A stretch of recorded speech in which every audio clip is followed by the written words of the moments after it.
Assalamualaikum warahmatullahi wabarakatuh. Apa kabar anak soli dan solihah kelas gua Tur dan gua Hiro? Semoga kalian semua dalam keadaan sehat, bahagia, tetap semangat sesudah melaksanakan penilaian tengah semester kemarin. Nah, untuk kali ini Ustadzah akan membahas soal PTS 1 Pendidikan Agama Islam dan Budi Pekerti kelas 4 tahun pelajaran 2020-2021. Oke, silahkan simak terus, tetap bersama Ustadzah.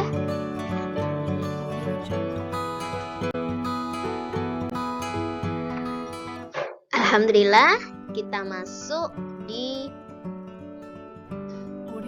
pembelajaran pertama. Kita akan membahas pembelajaran pertama, yaitu tentang surah Al-Falaq ya.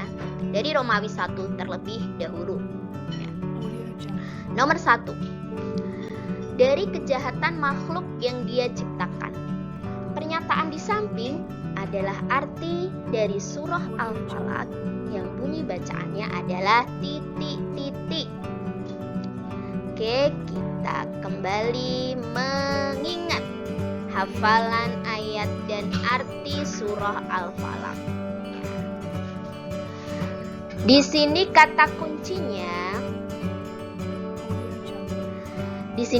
kuncinya adalah dari. Kalau dari itu apa ya? Dari itu min. Min, udah jelas nih. Berarti kalau kul kemarin apa kuncinya? Katakan. Min dari, wa itu dan. Berarti sudah bisa kita ambil nih jawabannya.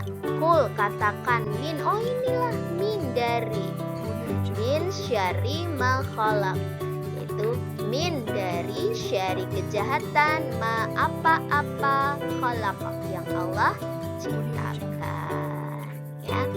Jadi anak-anak, kita ingat kata kuncinya ya ketika menjawab arti ya dari ayat-ayat Al-Quran. Jadi jawabannya apa? B.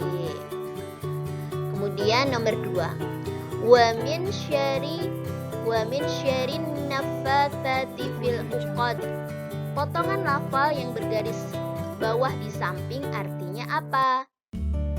Wa itu dan, min dari syari kejahatan, nafatsati yaitu apa? Nafatsati ayat keempat yaitu wanita. Jadi jawabannya apa? Jawabannya A. Gampang ya kalau kita sudah hafal ayat beserta artinya dan kata-kata kuncinya. Kemudian nomor 3 ya. Nomor 3 ini Qul a'udzu birabbil falaq. Hukum bacaan potongan lafal ayat di samping adalah. Nah, khusus nomor 3 ini Ustadzah kasih bonus ya. Kenapa kok bonus? Ya, Ustadzah mohon maaf karena Ustadzah memang juga belum mengajarkan kepada kalian tentang mat. Apa sih mat itu? Mat adalah bacaan panjang ya. Salah satunya yang paling dasar dari mat adalah, yang paling dasar sekali adalah mat tobi'i. Apa mat tobi'i itu, Us? Mat tobi'i adalah jika ada fathah bertemu alif. Nah, ini contohnya. Waw ada harokat fathah bertemu alif. Kemudian jika ada kasroh bertemu ya sukun. Ya, contohnya ini ada jim dengan harokat kasroh diikuti ya sukun. Kemudian jika ada dhammah diikuti waw sukun. Ini contohnya ada fa berharokat dhammah diikuti waw sukun. Jika ada fathah bertemu alif, kasroh bertemu ya sukun, dhammah bertemu waw sukun dibaca panjang. Berapa panjangnya? Yaitu 2 harokat atau 1 alif atau 1 ayunan. Jadi a'udzu ada dhammah diikuti waw sukun. Jadi ini adalah bacaan mad tabii. Oke, ini bonus ya anak-anak solid. Selanjutnya kita masih di bab 1 tapi Romawi 2, yaitu nomor 16. Arti lafal di samping adalah al-falaki. Apa itu al-falaki? Al-falak itu artinya apa? Waktu subuh ya. Jadi falak itu artinya ayat 1 ini adalah subuh ya. Jadi ini ya jawabannya untuk nomor 16 ya. Kemudian nomor 17. Quran surah Al-Falaq terdiri atas titik-titik ayat. Nah, kita perhatikan surat Al-Falaq ya. Saya yakin teman-teman, anak-anak semua sudah tahu berapa sih jumlah dari surah Al-Falaq. Ada berapa? Ada 5 ayat. Kemudian lanjut masih di bab 1 tapi Romawi 3. Itu pertanyaannya, bagaimana bunyi surah Al-Falaq ayat ke-1? Bunyi surah Al-Falaq ayat ke-1 jelas. Qul a'udzu birabbil falaq. Oke, insyaallah itu dari bab 1.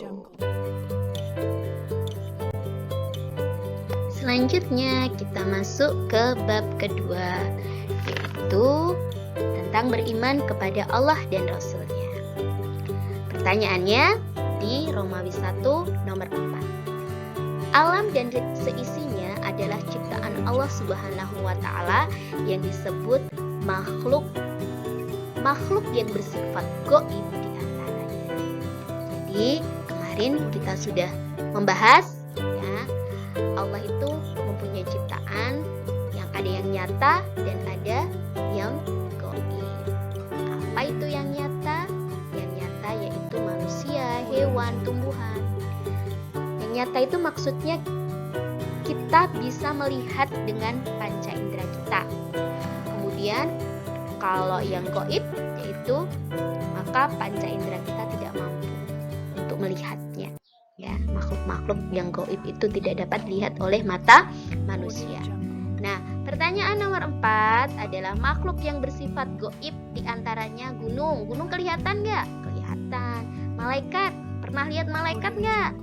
Di TV itu yang bersayap, itu yang gede itu. Itu cuma animasi saja. Tapi secara kasat mata kita tidak mampu melihat malaikat ya. Nabi Muhammad bisa melihat, yaitu karena atas izin Allah. Jadi jelas jawabannya kalau manusia dapat lihat, matahari kita dapat melihat. Jadi jawaban nomor 4 adalah B. Kemudian lanjut nomor 5 ya. Ahnaf bermain dengan teman-temannya. Di tengah permainan salah satu teman membagi makanan. Jadi ada Ahnaf ini bermain sama teman-teman. Nah, ada yang bagi-bagi makanan tuh di tengah permainan. Maka kalimat thayyibah yang seharusnya diucapkan Ahnaf dan teman-teman adalah apa? Ya, kalau dikasih sesuatu kita bilang apa? Ya. Coba kita ini kan masing-masing apa sih arti alhamdulillah? Oh, alhamdulillah itu segala puji bagi Allah. Apa sih arti masya Allah? Allah maha berkendah atas segala sesuatu ya. Astagfirullah, aku mohon ampun kepada Allah. Allahu Akbar, Allah maha besar. Jadi sebaiknya mana sih dari keempat kalimat thayyibah ini yang pas ya? Kita dapat sesuatu dapat hadiah. Berarti kita harus mengucapkan apa? Mengucapkan alhamdulillah. Segala puji bagi Allah yang sudah memberikan kenikmatan kepada kita. Kalau Masya Allah itu diucapkan ketika kita melihat sesuatu yang baik ya. Kalau astagfirullah kita ucapkan ketika kita melakukan dosa atau melihat kejahatan dan lain sebagainya. Kemudian kalau Allahu Akbar ya, itu untuk melihat kekuasaan Allah ya. Ketika kita melihat gunung yang besar dengan segala keindahannya, maka kita ucapkan Allahu Akbar. Lanjut. Untuk nomor 6. Allah Subhanahu wa Ta'ala dapat melihat semua yang dilakukan makhluknya, baik di tempat terbuka maupun tempat tertutup. Pernyataan ini menunjukkan bahwa Allah memiliki Asmaul Husna.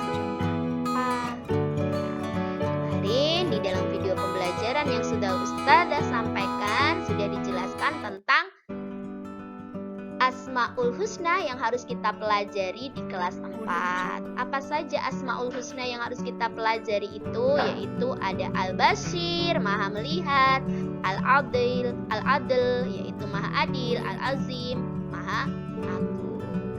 Nah, untuk pertanyaan nomor 6, Allah Subhanahu wa Ta'ala dapat melihat semua yang dilakukan makhluknya, baik di tempat terbuka maupun tempat tertutup ya. Jadi ini menunjukkan bahwa Allah adalah Maha apa? Maha melihat. Apa Maha melihat itu? Adalah Al-Bashir ya. Nomor 7. Allah memiliki nama-nama baik dan indah yang tercantum dalam Al-Quran. Jumlah Asmaul Husna ada berapa? Ini sudah dari kelas berapa ini ya? Sudah diajarkan ya. Yaitu ada 99.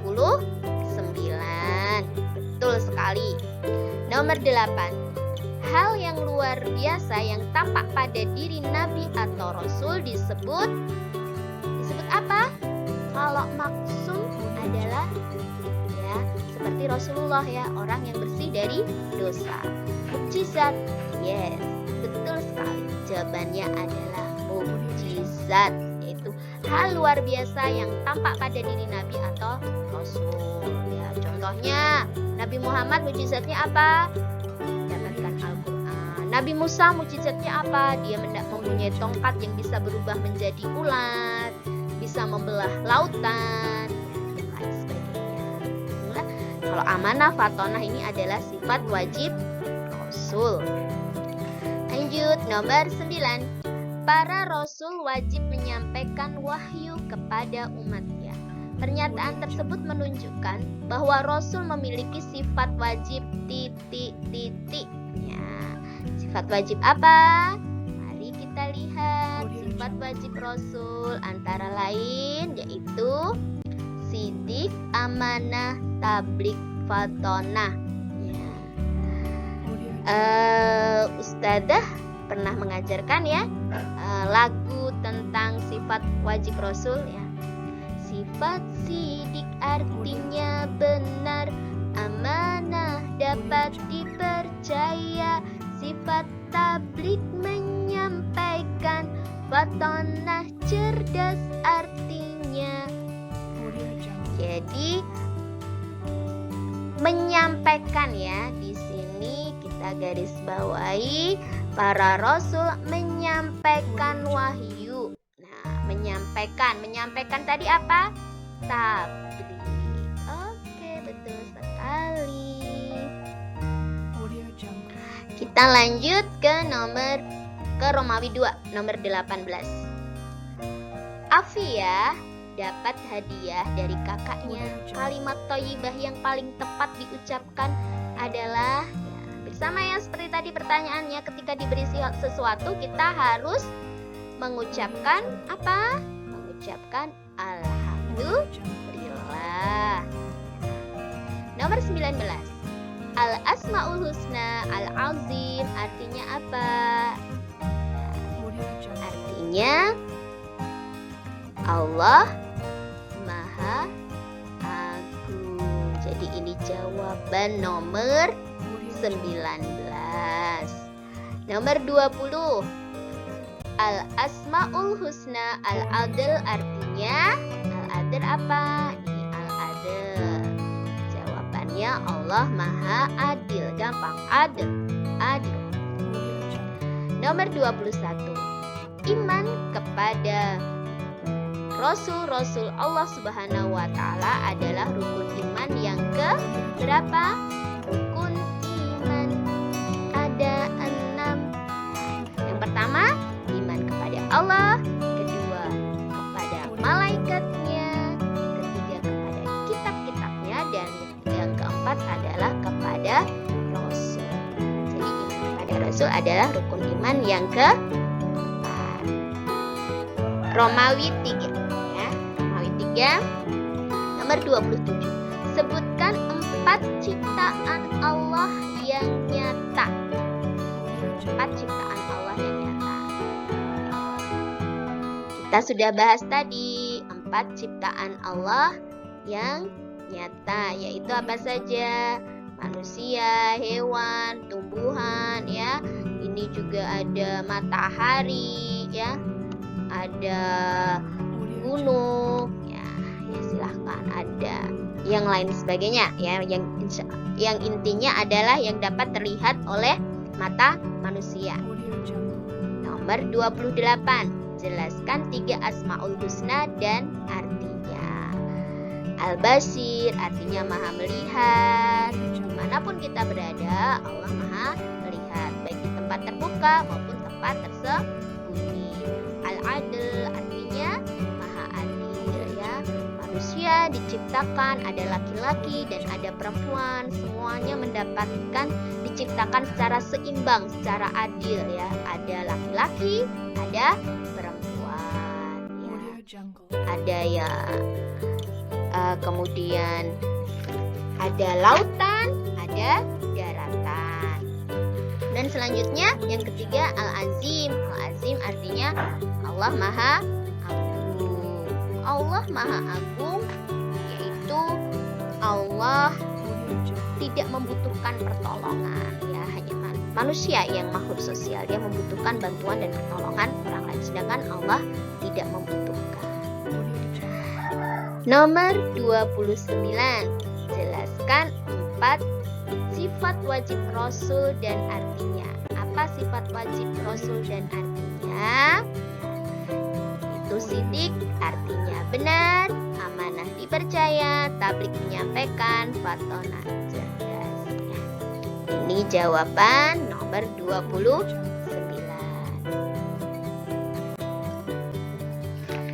Kita lanjut ke bab ketiga, yaitu aku anak solih. Bab ketiga dari Romawi 1 ya, nomor 10. Akilah anak yang solihah. Dia memiliki sifat terpuji, santun, jujur, amanah, dan patuh kepada orang tua. Nama lain sifat terpuji adalah sifat terpuji itu adalah mahmudah. Sedangkan kalau sifat tercela itu adalah mazmumah. Mazmumah. Jadi jawabannya adalah apa anak-anak? Mahmudah. Nomor 11. Lurus hati dan tidak curang, berkata benar dalam perkataan dan perbuatan adalah pengertian dari lurus hati, tidak curang, berkata benar ya. Itu arti dari apa? Jujur. Selanjutnya nomor 12. Siswa senantiasa belajar sehingga saat ulangan bisa mengerjakan sendiri tanpa mencontek. Hal ini menunjukkan perilaku jujur terhadap siapa? Terhadap diri sendiri, orang lain, Allah Subhanahu wa Ta'ala, teman. Di sini dikatakan siswa senantiasa belajar sehingga saat ulangan dia bisa mengerjakan sendiri. Berarti itu adalah sikap jujur terhadap diri sendiri. Dia nggak mencontek. Nomor 13. Iqbal selalu menjaga kebersihan dan rajin berolahraga agar terhindar dari penyakit. Sikap Iqbal menunjukkan perilaku amanah. Amanah itu dapat dipercaya. Dia amanah, dia bertanggung jawab. Bertanggung jawab kepada siapa? Ya, dia menjaga kebersihannya, rajin berolahraga agar terhindar dari penyakit. Nanti yang akan dapat keuntungan siapa? Oh, ya Iqbal sendiri. Berarti itu perilaku amanah terhadap tubuh Iqbal sendiri, yaitu pada dirinya sendiri. Kemudian nomor 14. Allah memerintahkan manusia agar berbakti kepada kedua orang tua. Salah satu cara berbakti dan patuh kepada orang tua adalah belajar dengan rajin. Bila diperintah, bila ada ulangan saja, bila ada waktu luang, oh tentu tidak. Anak yang berbakti, dia akan belajar dengan rajin pastinya. Nomor 15. Teman merupakan salah satu bagian dari hidup kita. Contoh perilaku santun. Contoh perilaku santun dan menghargai teman adalah berteman dengan anak yang pandai saja, itu milih-milih teman. Yang kaya saja, sama milih-milih teman. Yang betul adalah C, tidak membeda-bedakan teman. Yang D, berteman dengan yang cakep saja. Oh, semua cakep ya, nggak ada yang nggak cakep ya. Selanjutnya nomor Romawi 2 nomor 22. Wujud hormat kepada teman adalah dengan menganggap semua teman adalah tidak membeda-bedakan, sehingga kita harus menganggap semua teman adalah sama ya. Nomor 23. Mengerjakan perintah Allah Subhanahu wa ta'ala dan menjauhi larangannya adalah perilaku jujur terhadap siapa? Ya, di sini dikatakan mengerjakan perintah Allah, menjauhi larangan Allah. Nah, jadi itu perilaku jujur terhadap siapa? Terhadap Allah Subhanahu wa ta'ala. Nomor 24. Menjaga segala sesuatu yang dititipkan orang lain kepada kita disebut apa tadi? Orang yang dapat dipercaya nih kan berarti. Jadi selalu menjaga amanah. 25. Orang yang berjasa mendidik dan mengajarkan kebaikan di sekolah adalah siapa? Betul sekali, yaitu guru. Lanjut kita ke Romawi 3. Jelaskan 4 adab terhadap guru. Sudah dijelaskan kemarin. Nah, silahkan pilih salah satu. Ketika bertemu dengan guru harus ngucapin salam, mencium tangannya ya, memperlihatkan wajah berseri-seri ya, jangan cemberut ya, atau bahkan malah melotot, gak boleh. Saat guru beri tugas, apa yang harus kita lakukan? Adab kita mengerjakannya dengan tepat waktu, tidak bermalas-malasan, tidak mengeluh terus. Saat guru menasehati, mendengarkannya dengan halus, menaati nasihatnya ya.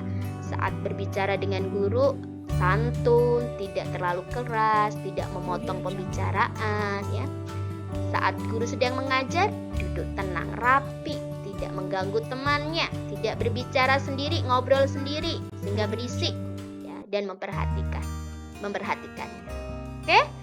Wah, alhamdulillah ya. Insyaallah mudah ya PTS kali ini ya. Semoga anak-anak nilainya luar biasa. Yang pasti kalian harus jujur. Alhamdulillah sudah selesai pembahasan PTS kita kali ini. Insyaallah semoga dengan pembahasan ini kalian nanti semakin memahami, dan ketika keluar lagi di semester pas ya, penilaian akhir semester, insyaallah sudah bisa mengerjakan dengan baik. Yang kemarin salah sudah Ani mohon maaf lahir dan batin. Wassalamualaikum warahmatullahi wabarakatuh.